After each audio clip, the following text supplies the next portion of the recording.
bienvenue sur ma chaîne. Déjà, j'espère que vous allez bien. Donc, comme d'habitude, je vais commencer par Marseille. Et puis après, je vais enchaîner sur santé, parce qu'il n'y a pas beaucoup, hein, puisque le Covid a disparu. On va commencer par quelque chose, on va dire, de léger. Non, mais un truc de fou. Création d'un des plus grands parcours d'art urbain du monde en projet à Marseille. Donc ça, c'est Made in Marseille. On a la ville qui s'effondre.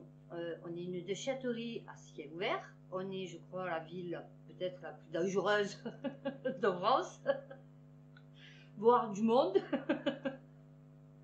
Et eux, ils vont faire le plus grand parcours d'art urbain du monde. Un appel à manifestation d'intérêt vient d'être lancé par le musée des arts urbains à Marseille. Le MoMA. C'est que des noms. Projet porté par Meta 2, un pôle de création artistique basé à Saint-Mauron, se définit comme un parcours d'art urbain qui vise à relier et fédérer les acteurs locaux œuvrant sur le territoire marseillais pour une densification des propositions artistiques dans les espaces publics. Tout ça pour qu'ils mettent un peu plus de trucs dans les parcs. Voilà, c'est tout. Pourquoi tu simplifies pas la phrase en fait? En d'autres mots, voilà, il s'agit d'intégrer de nouvelles fresques murales, du mobilier urbain, des sculptures, des projections, ou bien encore des mosaïques dans des quartiers situés dans un périmètre. Ouais, c'est ça ce que je viens de dire. J'avais compris. Je suis blonde, mais ça va. Mucem, au marché aux puces. Oh putain, marché aux puces. Je sais pas si elles vont rester longtemps tes fresques, hein, je te le dis, ou ton mobilier urbain. Voilà, ils participaient entre 2022 et 2026. Wow, bah ça va. On aura le temps de faire la guerre, le Covid il va pouvoir revenir, la crise économique qui s'annonce, ça va, tu vas pouvoir la faire à ta fresque. Marseille toujours, pollution. Non mais c'est des fois, non mais je vous jure que quand vous lisez les trucs, pollution marine, la ville de Marseille porte plainte. Vendredi, les photos s'étaient succédées sur les réseaux sociaux témoignant d'une pollution marine sur la corniche entre le Vallon des Offres et l'Anse des Catalans. Il s'agit d'un rejet de ciment en mer, explique l'adjoint à la mer. Il va y avoir des adjoints aux poissons. Bonjour monsieur, adjoint à la palourde. D'accord, ok. Allez-y, je vous en prie. Donc adjoint à la mer, Hervé Manchon, EELV, c'est non seulement une pollution qui représente un risque pour la biodiversité, mais aussi pour les baigneurs, avec notamment un risque de lésions oculaires. Bon, déjà, on est en plein hiver, donc des baigneurs, il n'y en a pas trop. Et ensuite, deuxièmement, cet été, il y avait 17 plages qui étaient fermées, s'il te plaît, pour cause de pollution, tu vois. Donc, à un moment donné, moi, je veux bien. Ouais, il faut être en phase avec soi-même. Tu viens de t'occuper de la biodiversité. Oui, d'accord, il ne faut pas le faire. Mais de ciment en plein hiver, alors que tout l'été, c'est dégueulasse à Marseille. Hein, donc, non, mais m'a fait rire. Oh, adjoint à la mer, j'ai jamais entendu ça. Mars Actu. À l'entrée de la 7, la tour Bel Horizon, parce que nous ici, tous les quartiers, je ne sais pas si dans votre ville c'est pareil, mais ici, dans tous les quartiers où il y a des cités pourries, elles ont trop de beaux noms. Vous voyez les cités? On a les Flamands, donc vous imaginez l'oiseau, rose, vous voyez? Pas du tout. Magnifique, vous voyez, qui mange ces petites crevettes. Non, non, pas du tout. Les marronniers, bon, ben, vous imaginez, vous voyez, le marronnier, son marron, pas du tout. Et là, c'est Bel Horizon. Donc, vous imaginez la tour qui a un horizon magnifique. Ben, pas du tout, puisque c'est à l'entrée de l'autoroute 7. Donc, cherche une alternative à sa démolition. Alors, la tour jumelle est à la porte de Marseille, à 2 pas du centre-ville, minée par les squats et le trafic de drogue. Non, mais tout va bien. On est épaulé par des spécialistes, des faits connaisseurs. Les pouvoirs publics qui pariaient sur une démolition inéluctable envisagent un sauvetage sans pouvoir en dire plus. Ouais, on va la sauver. Bon, c'est pas comment, quand, pourquoi, avec quoi, mais on va la sauver. Vous inquiétez pas, restez dedans encore, le temps qu'on réfléchisse. Voilà, ça veut dire ça en fait. La ville de Marseille défend désormais la solution d'une intervention publique massive avec présence d'un bailleur social. Ciblée comme priorité nationale, cette double copropriété de 19 étages n'est toujours pas fixée sur son avenir. Ouais, vous voyez le truc, c'est dégueulasse. Vous rentrez à Marseille, franchement, c'est dégueulasse l'entrée à Marseille, je vous jure. vous avez vite envie de repartir. Je vous promets. C'est un truc de fou. Alors, dans ma dernière vidéo, je disais que Marseille était championne, enfin, pas championne, parce qu'on n'est pas encore arrivé en haut du podium, 42e de la ville la plus embouteillée au monde sur 404. D'accord? Marseille, donc ça c'est la Provence, championne de la pollution. Je vous ai dit, vous rentrez dans Marseille, c'est hallucinant. Nous, je vous dis, c'est son projet à Hidalgo. Paris, pareil. Après le baromètre des grandes villes cyclables où Marseille apparaissait en dernière position, un nouveau classement européen, cette fois, place la ville en 26e position sur 36 parmi les plus polluées d'Europe. Voilà, bon, ça va. Selon la Clean Cities Campaign, ah oui, ben là, parce que ça ne peut pas avoir un nom français, à l'origine de cette étude, eh oui, nous on n'en fait plus. Donc du coup, réalisée entre 2017 et 2019, les concentrations en dioxyde d'azote sont environ 5 fois au-dessus de la recommandation émise par l'OMS. Cyril Pimentel, directeur de Vélo en Ville, ne peut pas s'empêcher d'être ironique face à ce nouveau mauvais résultat. Ah, parce que lui est au courant. Ah. Ici, le seul qui fait quelque chose pour la qualité de l'air, c'est le Mistral. Ouais, c'est vrai en plus. Et on en a de moins en moins. Je tenais à le souligner, que nous avons de moins en moins le Mistral à Marseille. Vous savez quoi? Pendant le confinement, le premier confinement, ils ont fait une étude. Et en fait, ils se sont rendus compte que les particules fines, il y en avait toujours autant à Marseille, pendant le confinement, le premier. Et en fait, ils s'étaient rendus compte que la première pollution, vous voyez les écolos, hein, les ZFE, là, ceux de Bruxelles qui veulent nous empêcher avec nos voitures de circuler, parce que soi-disant elles sont trop polluantes, ben en fait, c'est les bateaux de croisière, pendant 1 an, qui sont restés accostés dans le port de Marseille, enfin pas dedans le vieux port, mais dans les ports tout autour, qui tournait 24 heures sur 24 avec le fioul. Parce que oui, un bateau comme ça, il faut qu'il reste allumé. On peut pas dire, bon, allez, on ferme, on tire les rideaux, on rentre à la maison. Non, il y a des équipages de nationalités différentes. Donc c'est une ville, hein, sur l'eau. On s'était rendu compte qu'en fait, que c'était pas les voitures qui polluaient l'air à Marseille, mais c'était bien les bateaux de croisière. Que ça soit dit. Alors Macron, là, il devrait être content parce que là, c'est Startup Nation, vous savez. Donc Marseille, une start-up veut pousser les corbeaux à ramasser les déchets. Voilà la Startup Nation de Marseille. Bon, et bien sûr, la Startup Nation de Marseille, elle s'appelle Bird for Change. Née à Marseille il y a 2 ans, et on passe de commercialiser un appareil très ingénieux. Vous voyez, c'est ça qui m'énerve. C'est pourquoi tu trouves pas un nom, ça va, c'est un patoche, parce que c'est sûr que bon, ça fait mieux Bird for Change que le changement par les oiseaux. Je trouvais un truc sympa, vous voyez. Et tu fais le truc en français, puisque tu es marseillais. Alors, il s'agit d'une poubelle intelligente qui récompense les corbeaux, les pies et les corneilles. Ouais, tous les oiseaux nuisibles. Nous, on se plaint, les pies. À cause de ça, on n'a plus les petits moineaux. Vous savez, avant, on avait plein de petits moineaux. C'était trop beau. Ils venaient manger le pain et tout. Et maintenant, on n'a plus rien. On a les pigeons, les mouettes, les gabions et les pies. Voilà. Et du côté de la Pointe-Rouge, là-bas, il y a toutes les corneilles et les corbeaux. Il s'agit d'une poubelle donc qui récompense les corbeaux, les pies et les corneilles qui déposent sur une plateforme des mégots, des canettes, des bouts de plastique ou des papiers gras récoltés dans la rue. Et donc, en contrepartie, leur donne à manger. Je te le dis, dans, allez, 6 mois, tes oiseaux, ils sont obèses. Je te le dis. Parce qu'ils vont tellement en ramener. Là en fait, c'était un système pour tuer les oiseaux nuisibles, en fait. C'était pas pour... Ah, voilà, d'accord, j'ai pas compris. D'accord, en fait, c'était pour les tuer d'obésité, vous voyez, de comorbidité. Parce qu'ils vont tellement en ramener, ils vont tellement manger, qu'ils vont devenir gros, ils vont mourir. Intelligents. Vous voyez, comme quoi, hein, le monde est inversé. Eh oui, il faut comprendre, c'est un double sens. En fait, c'était pour se débarrasser des oiseaux nuisibles. D'accord, ok. Super. Alors, je vous préviens aussi, la vidéo, elle va être super longue. Hein. Donc, je vais la faire en plusieurs parties parce que là, franchement, il y a trop à dire. En plus, avec la crise en Ukraine et tout, ce que je vous raconterai, parce qu'en fait, mon demi-frère, il est marié avec une Ukrainienne. Et sa fille et ses parents, ils sont toujours en Ukraine. Donc, la vidéo elle va être un peu longue. Marseille, l'inquiétude. Alors, ça, c'est la province. Marseille, l'inquiétude des étudiants en fac de Marseille, en fac de médecine à la Timone. Presque tous les jours, elle me parle d'agression sur ses collègues. Pour un téléphone, un ordinateur portable, on commence à en avoir vraiment peur. J'ai pas tout, hein, parce que comme j'ai déjà expliqué, la Provence c'est tellement super top ce qu'il raconte qu'il faut payer pour voir l'article en entier. À plus de 8000 km de là, ce père de famille est mort d'inquiétude. Depuis la Réunion, il tente par tous les moyens d'alerter sur le danger que court sa fille, étudiante à la faculté de médecine de Marseille. Presque tous les jours, elle me parle d'agression sur ses collègues pour un téléphone, un ordinateur portable. On a même obligé l'un d'entre eux à aller retirer de l'argent au distributeur sous la menace d'un couteau. Et je ne parle même pas des agressions physiques très violentes. C'est grave, hein?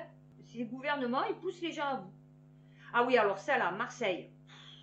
Ouais, donc le dentiste à Marseille, tout de fou. Mais vous savez comment j'ai eu affaire, pas à lui, mais à une fille aussi, qui sortait de, bon lui je sais pas l'âge qu'il a, mais qui sortait de, enfin qui devait avoir 25 ans. J'ai manqué crever d'une septicémie. Non, non, mais c'est pour vous dire, parce que la fille, mais une folle. Non, non, mais il y a des fous de partout, hein, je vous l'ai dit. Hein. Donc ça aussi, avant de vous faire arracher les dents ou quoi que ce soit, ma dernière vidéo pour le cancer, le péché qu'on lui a tout enlevé pour rien, allez voir un autre truc. J'avais confiance, mais c'est mort, ça y est, c'est fini de chez fille. Marseille, le système du dentiste Lionel Gage a conduit ses patients à vivre avec une bouche détruite. Le 3e jour du procès du Dr Gage a permis de mettre en lumière le système mis en place par le dentiste millionnaire pour faire du profit au détriment de la santé de ses patients. Je vous dis, il n'y a plus personne qui est notre ami. Non, non, il faut se méfier de tout le monde. Je vous promets, méfiez-vous de tout le monde. Faites attention à vous. Soyez, voyez, sur le qui-vive. Voilà, parce que franchement, vous savez quoi, vous ne pouvez plus avoir confiance, c'est fini. Lors d'un long exposé en ce 3e jour du procès, un cadre de la sécurité sociale a détaillé le système, comme elle dit, qu'a mis en place le dentiste pour optimiser son chiffre d'affaires. Vous voyez, là, Zemmour, au lieu de nous emmerder avec tes immigrés et tes racailles, plus de contrôle, tu vois, parce que là, si la Sécu, elle aurait pu, ou elle aurait fait son boulot, il n'y aurait pas eu tout ça, parce que normalement, tu contrôles. Ce système consistait à multiplier les patients et poser beaucoup de prothèses plus rémunératrices. Et ce, au détriment de la santé des patients, car les risques d'infection sont nombreux. Eh ouais, je sais, merci. Hein, voici plusieurs... Ah, je vous jure, il y en a, c'est des bouchers, franchement. Accusés de mutilation dentaire sur 322 patients constitués partie civile. Pendant des années, la sécurité sociale a tenté de disséquer... Non, mais s'il te plaît. Des années. La sécurité sociale, elle a mis. Ce que Sophie R. qualifie à la barre de système mis en place par le dentiste dès l'ouverture de son cabinet dans le 15e arrondissement. En fait, le Dr Gage pratiquait de très nombreuses dévitalisations de dents qui initialement n'étaient pas malades dans le but de poser un grand nombre de prothèses. Ouais, moi je suis sûre que mes dents, en vérité, elles m'en ont arraché, il fallait pas les arracher. Mais tout ça parce qu'après elle comptait que je fasse faire le truc là et elle se palpait 1000 €. Ah oui, ben tant pis parce que je n'ai pas fait faire chez toi. Voilà. Tu vois, c'est quoi, hein? Ouais. Ces prothèses, et encore que je voulais la dénoncer à l'ordre des médecins, il m'a fait des dentistes, je sais pas quoi, n'avaient pas de tarif limitatif, ce qui permet aux praticiens de facturer des honoraires élevés, et ce qui explique en grande partie le chiffre d'affaires du Dr Gage. Voilà. 180 actes par jour. Non, mais attends. À un moment donné, avec tout la Startup Nation de Macron, là, pourquoi tu n'as pas un signal que, par exemple, je sais pas, un dentiste, allez, tu fais une moyenne, tu vois, entre eux, après ça dépend si c'est spécialiste ou pas, entre eux, par exemple, j'en sais rien, moi, 20 et 40 par jour, et que dès qu'il dépasse ce quota, puisque soi-disant tu surveilles tout le monde, dès qu'il dépasse ce quota, ben il y a une alerte qui se déclenche, tu vois, en disant attention, lui, il a dépassé, chouïa. Ouais, 180 actes par jour, comment tu peux faire 180 actes par jour? Avant cette enquête-là, je n'avais jamais vu quelque chose d'aussi massif. Eh ben alors, pourquoi tu as mis des années? Putain, je vous jure, c'est doucement le matin, pas trop vite le soir. Hein. Le professionnalisme de ces personnes, c'est super. Alors là, nous faisons le retour des collabos. Présidentielle 2022, l'ancien LR Renaud Muselier soutiendra Emmanuel Macron. Bon, ça doutait, hein. Je veux dire, vu pendant la crise Covid ce qu'il nous a fait, c'est comme Estrosi, hein, c'est pareil, ça doutait. Hein. Enfin, je veux dire, bon, ça c'est comme un nez au milieu de la figure. Hein. Je veux dire, si vous ne le voyez pas, vous ne le voyez plus. Hein. Donc le président de la région PACA, voilà, a quitté LR en novembre, le reprochant de dériver vers l'extrême droite. Ah ouais, vachement. Vu Pécresse, c'est pareil, c'est le même programme que Macron. Enfin, que le futur programme de Macron, parce que du coup, il n'a pas de programme. Mais comme j'ai expliqué, il faut noter toutes ces phrases, c'est son programme. Personne parmi les candidats déclarés n'est au niveau de cette élection. Ah, parce que Macron, oui. Je vous ai dit, le niveau, il a nivellement par le bas.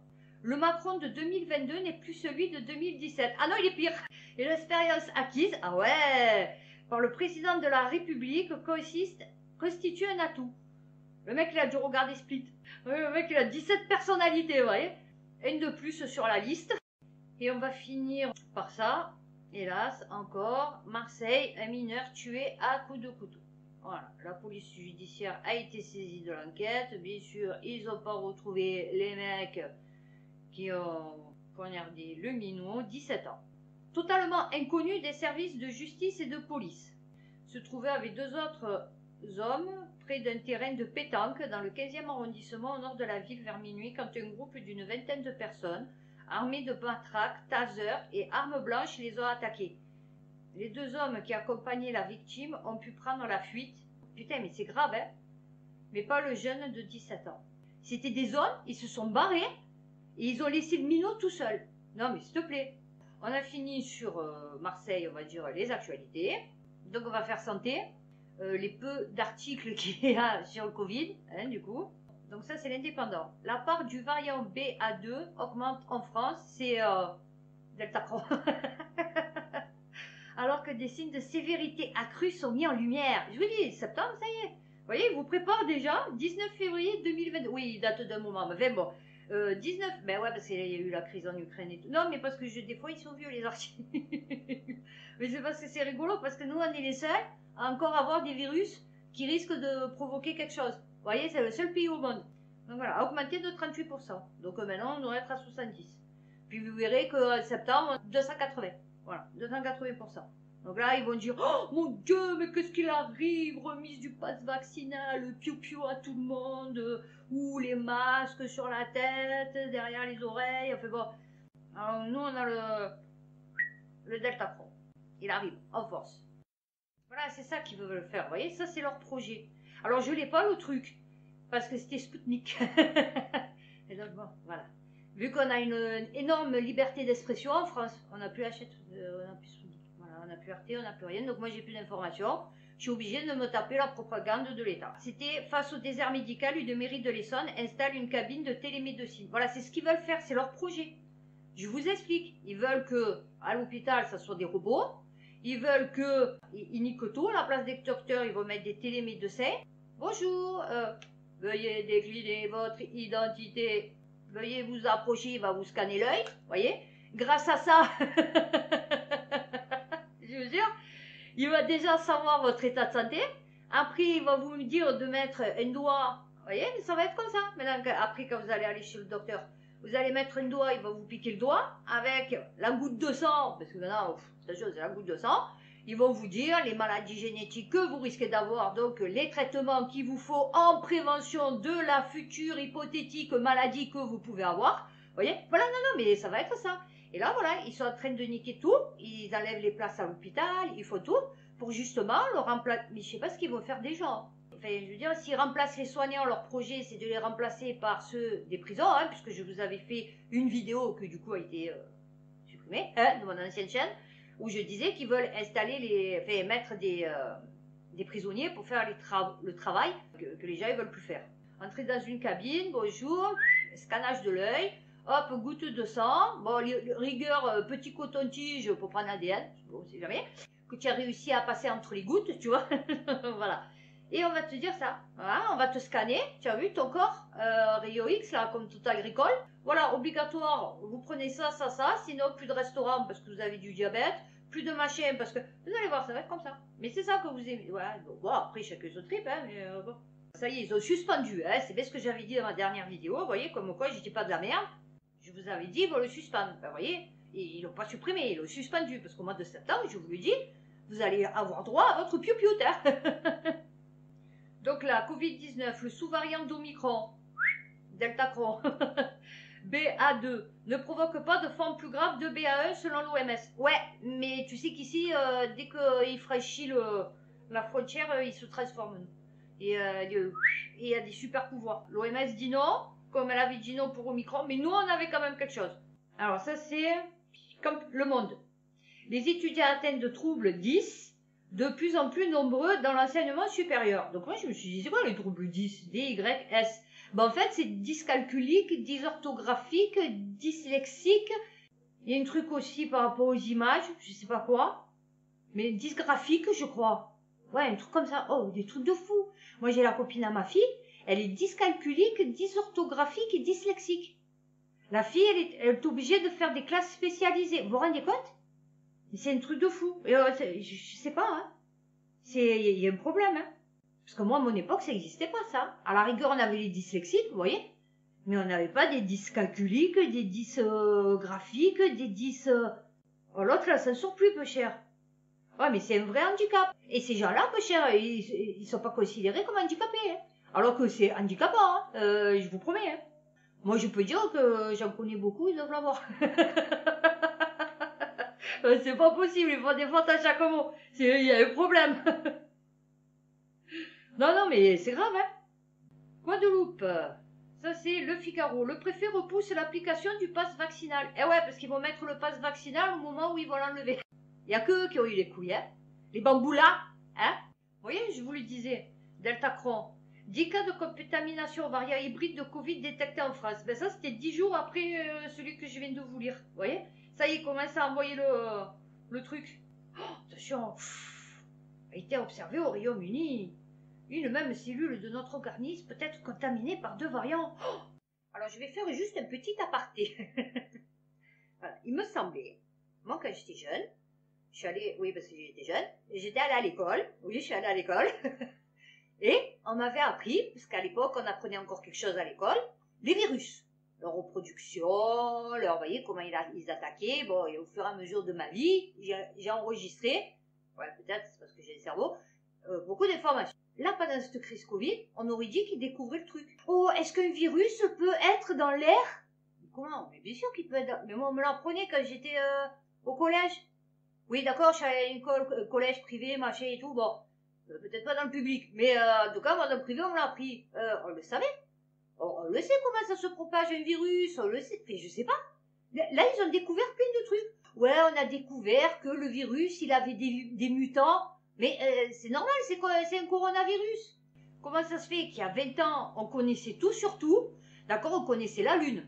Ah, la Lune, c'est de la poussière. Bon, maintenant, ils sont en train de nous dire que la Lune, il y a de la glace, qu'il y a de l'eau, que soi-disant, il y a une gravité, qu'il y a une atmosphère, que... Bon, alors que c'était un caillou stérile, le truc. Les satellites, pareil. Il y a 20 ans, ils nous disaient, oh putain, on peut voir une plaque d'immatriculation d'un satellite, alors que maintenant, on a des petites images comme ça. Mais bon, on n'a pas la plaque d'immatriculation d'une voiture, vous voyez. Le virus, pareil, il nous expliquait les virus, les bactéries. Bon, il nous faisait des expériences avec les boîtes de pétri pour les bactéries. Enfin, vous voyez, tout était OK. Et là, oh tiens, c'est bizarre, maintenant on sait comment évolue un virus. Voilà, on vient de faire une étude sur le virus. 120 ans après qu'on nous ait expliqué comment ça fonctionnait un virus. Non, mais un truc de fou. Je vous jure qu'on est passé dans un autre univers, dans une autre dimension. Je sais pas, j'arrive pas à comprendre.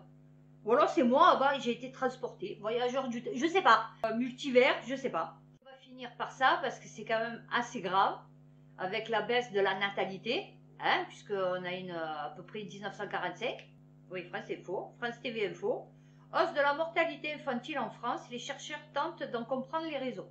Moi je vous l'ai dit, on régresse. Et c'est fou, hein, toutes les civilisations, ça a été pareil. Apogée, et puis après, chute. Ben voilà, là on est arrivé à l'apogée. Soi-disant, le numérique va tout remplacer, mais rien du tout, ça va, parce que demain, il n'y a plus d'énergie, il n'y a plus de numérique, hein, je vous explique, et ça va chuter, voilà. Là, on est, vous voyez, comme la truc grecque, là, qu'elle a fait, c'était du n'importe quoi, ben nous aussi, c'est du n'importe quoi. L'Institut comptabilise les décès de nourrissons depuis une vingtaine d'années, a constaté une hausse des chiffres entre 2012 et 2019. Une première depuis des décennies en France. Je vous dis, c'est l'antéchrist. Macron, vous voyez, tous ceux qui sont avec lui, là, c'est hallucinant, c'est ésotérique. Ah ouais, une tendance inquiétante. On dirait qu'ils sont là pour détruire la France, profondément quoi. Vous voyez, c'est hallucinant. Et je comprends pas pourquoi les gens, ils comprennent pas en fait. La nation française, elle est morte, hein, je vous les explique, parce qu'il faut plus de gosses. Les derniers qui restent, tout ça va être des drogués, des toxicos, des... Vous voyez. Et sinon, les autres vont être en prison, hein, voilà. Et sinon, les autres, ils vont être au gouvernement, enfin, dans les postes haut placés. Voilà, c'est tout, point barre. Là, j'ai terminé pour la santé, enfin les articles santé. Que, ouais, Pernod, il est mort. Ben, vous avez vu que sa femme, elle était passée hein, à TPMP. Elle avait expliqué hein, au moment où il y avait eu Raoult. 71 ans, je sais pas quoi. Bon, ça va, il a vécu ça. Enfin, il a eu une belle vie. Hein, enfin, je veux dire, vous voyez, il n'a pas eu une vie de merde comme 80% de la population, vous voyez. pour ce qu'il a dit Panoramix, l'intrinsécation de l'ADN, ARN et tout, je vous conseille, cherchez sur YouTube code source vaccin Pfizer. Et vous verrez le mec qui vous explique. Deltacron, hein, c'est un hybridage aussi, voilà, donc sûrement lié à la potion magique des Romains. Donc là, on a fini. Bon, on va faire écologie, parce qu'il y a beaucoup de trucs sur l'écologie. Alors, les industriels se jettent sur les terres agricoles. Reporter.net. Ah oui, vous avez pas vu la télé? Ben là, c'est Carrefour, Lidl, vous savez, les exploitants. Ben voilà. Maintenant, ils travaillent pour eux. Ils travaillent plus à leur compte. Et ça devient des salariés eux aussi. Vous voyez, et puis après, ils vont avoir des problèmes parce que eux, comme ils rachètent pas cher, ils vont avoir des problèmes d'argent. Eux, ils vont leur dire, ah ben si vous voulez, moi, nous, on vous paye, mais à ce moment-là, la terre, genre, elle est à nous. Vous voyez? Et vous êtes juste des exploitants. Point barre. Mais vous allez voir. Je vous dis, ils veulent tout le monde soit dépendant de structures. Revenu universel, ce qu'ils veulent faire, c'est pour qu'on soit dépendant de l'État. C'est que le jour où l'État il dira moi je paye plus, on se retrouve tous à la merde. Vous voyez? Et là c'est pareil, pour les agriculteurs c'est pareil. Ensuite, les échos. Comment Michelin va recycler le polystyrène avec un micro-ondes de 1200 tonnes? Ça c'est bien. Parce qu'alors le polystyrène expansé, alors le pire c'est pas ça. Le pire, je suis vraiment comme ce bonbon. Le pire, je supporte pas. C'est quand vous voyez les parents. Il y a les minots, ils trouvent, vous savez, des blocs des fois, parce que les gens ils jettent, je ne sais même pas où le jeter ce truc, donc vous le jetez à la poubelle et des fois ils tombent, vous savez, puis il y en a dans la rue. Et vous avez tous les minots qui les fritent, vous savez. Et après vous avez des boules de polystyrène de partout. Et les parents qui disent rien. Et ça c'est des trucs, mais ça m'énerve. Ces trucs, je supporte pas, tu peux pas dire à ton mien, moi je disais. Au début, le faisaient mes enfants, parce que bon, voilà, tu vois, je sais pas, c'est génétique, tu as envie de le faire, alors que tu connais pas le truc, eh ben, je leur disais, non, il faut pas faire ça, je dis, parce qu'après, il y en a de partout, ça pollue, je sais pas, tu vois, non, les parents, ils laissent faire, non, mais je vous jure, et après, ils vont nous faire un caca nerveux avec leur trottinette électrique et leur voiture électrique. Très bien, un micro-ondes, voilà, de 1200 tonnes. Start-up canadienne, ah ouais, c'est pas la Start-up Nation de Macron. Mettre un pot de yaourt au milieu. Ah, par contre, je ne savais pas que les pots de yaourt, c'était en polystyrène. Mais il n'est pas expansé, celui-là. 20 minutes. Alpes-Maritimes, Polustock prévient la mer des déchets pour devenir un leader de la transition socio-écologique.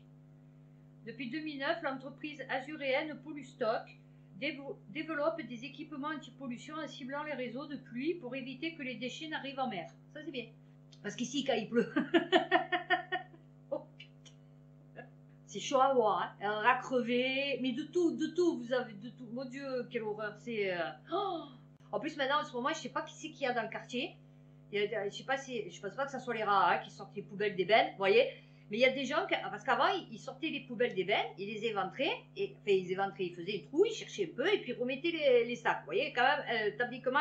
Que là, maintenant, non. Maintenant, ils vous les prennent, ils vous les éventrent, et ils laissent tout éventrer. Donc, vous avez tout ce que les gens, ils ont jeté, quoi, en fait. C'est dégueulasse. Voilà, en 6 ans, plus de 250 tonnes de déchets ont été interceptés. Aujourd'hui, la société azuréenne, mais il faut que je filme puisque Ravière, il était maire du 13e, 14e, à un moment donné, il faut que je filme le stade qui est à côté, et que vous verrez dans l'état qu'il est, hein, qu'il n'a rien fait du tout. Il faut que je le filme, ce stade, putain, c'est un truc de fou. C'est une déchetterie, voilà, c'est une déchetterie. L'idée est de pouvoir multiplier les équipements. Ouais, voilà, ben c'est bien. Donc ça, c'est France Info. La Tunisie réexpédie 213 conteneurs de déchets en Italie. Hein, ce que je vous expliquais. Quand vous ne voulez pas, après, flipper sur des trucs, ne le faites pas aux autres. Tu vois, ne fais pas à ton prochain ce que tu n'aimerais pas que l'on te fasse. Oui, parce que moi, je suis pleine de trucs de la Bible. Voilà. Moi, c'est pas œil pour œil, dent pour dent. Moi, c'est aime Dieu comme plus que toi-même et aime ton prochain comme toi-même. Ce qui fait la différence entre moi et Zemmour, par exemple. Ou moi et Papacito. C'est que eux, c'est œil, dent pour dent. C'est le truc de la judéo-chrétienne. Moi, c'est plutôt chrétienne, pas judéo. Alors, durant l'été 2020, les douanes avaient découvert 282 conteneurs de déchets découverts. Hein. Donc, c'était, voilà, importés illégalement d'Italie par une entreprise tunisienne. Et ouais, parce que là-bas, j'avais lu un article dans mes anciennes vidéos qui ont été supprimées de ma chaîne YouTube. Que en Italie, ils enfouissaient des déchets. Parce qu'ils ne savaient pas où les foutre. Et donc, du coup, ils se sont fait choper. Mais il y a des endroits, là où il y a les oliviers et tout, vous voyez. Ils avaient, mais c'est dégueulasse, il y a les fûts qui sortent et tout maintenant. Fait bon, catastrophe écologique. Là, ils en parlent pas, hein. Non, ils nous cassent les bonbons avec les voitures et les particules fines. Et le CO2, hein. Alors que c'est plus dangereux ça dans les arbres que le CO2. Puisque c'est le CO2, les arbres ils en ont besoin. Que ça, ils en ont pas besoin, je pense pas. Est-ce que vous voulez que les Tunisiens ils passent? Ouais, ils nous ont pris pour leur poubelle. Et après, vous flippez parce que quand ils viennent ici, ils prennent la France ou l'Italie pour une poubelle. Ah ouais. Retour à l'envoyeur. NPAI, n'habite plus à l'adresse indiquée. Voilà, tu repars chez toi. Alors, toujours écologie. Le point, 800 000 mètres cubes de déchets toxiques découverts dans un bois cédé par l'État. Vous voyez? Quand vous dites aux autres, ouais, faites pas ça, faut pas le faire toi.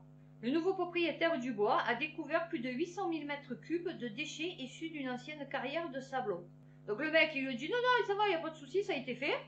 La parcelle acquise par André Basté n'est en effet pas un endroit comme les autres. Dans le bois concerné, écrit le Parisien, une carrière de sablon a été exploitée de 1980 à 88. Un trou s'enfonçant jusqu'à 20 mètres de profondeur et s'étalant sur 10 hectares a ensuite été rebouché de 88 à 96. Officiellement, précise au quotidien régional, la carrière a été rebouchée. Officiellement, voilà, de matière inerte. Mais il semble désormais qu'au contraire... J'aime bien les formulations, ils me font trop rire. Mais il semble désormais qu'au contraire, ce sont des déchets toxiques qui étaient choisis pour clore la vieille carrière. Et tant pis pour le bois de la Garenne, pourtant qualifié d'espace boisé classé. Lol. Une question demeure, l'État savait-il que le sous-sol du bois qu'il a vendu était ainsi garni? Non. Mais non. Une clause du contrat ne peut qu'interroger. Elle stipule qu'en cas de présence de déchets, le propriétaire du bien... Ah ouais, non, on peut s'interroger. Devra supporter le coût de l'élimination, de leur élimination, qu'ils soient les siens ou ceux du producteur. Ah, et tu t'affoles pas. Le mec, l'avocat, il s'affole pas. Non, parce que je pense que quand même 800 000, 10 hectares, je pense que quand même il y avait un avocat dans l'histoire. Voilà, André Basté. Ouais, ben change d'avocat.